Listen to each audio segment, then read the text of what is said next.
ఇది చెప్పారా? సిబిఐ విచారణకు కిషన్ గారు డిమాండ్ చేస్తే తప్పుడు విమర్శలు చేసి మళ్ళీ డైవర్ట్ చేసే ప్రయత్నం చేస్తారా? కాబట్టి ఈ విషయంలో ప్రజలు చాలా జాగ్రత్తగా ఉన్నారు, ఆలోచిస్తున్నారు. తెలంగాణ రాష్ట్రం అభివృద్ధి జరగాలంటే, ఈ అప్పుల పాలన తెలంగాణ రాష్ట్రాన్ని కాపాడబడాలంటే, సంక్షేమ పథకాలు అమలు జరగాలంటే డాక్యుమెంట్స్ ఎక్కడున్నాయి? నైమిజేషన్ సిట్ ఏమైంది? అది ఆ నయము సంబంధించిన కేసును మీరు తవ్వితే చాలా మంది చాలా పార్టీల నాయకుల బండారం అంతా బయటపడుతుంది. బీఆర్ఎస్ పార్టీ వాళ్ళు ఎక్కువ ఉన్నారు దానిలో, వాళ్ళు వస్తాం ముందు దానిలో. కాంగ్రెస్ పార్టీ నాయకులు కూడా దీనిలో ఉన్నారు. కానీ చాలా మందికి నయీం కేసు అంటే భయపడతారు, చాలా బాధ అనిపిస్తుంది వాళ్ళకి.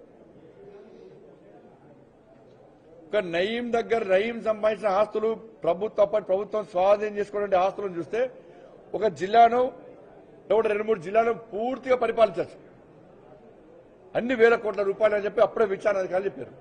కాబట్టి ఈ 5 విషయాలలో ప్రభుత్వము ముందుకు వస్తే ప్రజలు మిమ్మల్ని విశ్వసిస్తారు. మళ్ళా మీరు కాళేశ్వరం పేరుతోనో ఇంకో పేరుతోనో మీరు కాళేశ్వరం మీద విశ్వాసం ఎక్కడిది మీకు? కాంగ్రెస్ పార్టీకి అధికారంలో లేనప్పుడు సిబిఐకి ఇవ్వాలని మీరే అన్నారు. అధికారంలోకి వచ్చాక సిబిఐకి ఇస్తే మేము విచారణ చేస్తామంటే మీరే ముందుకు వస్తలేరు.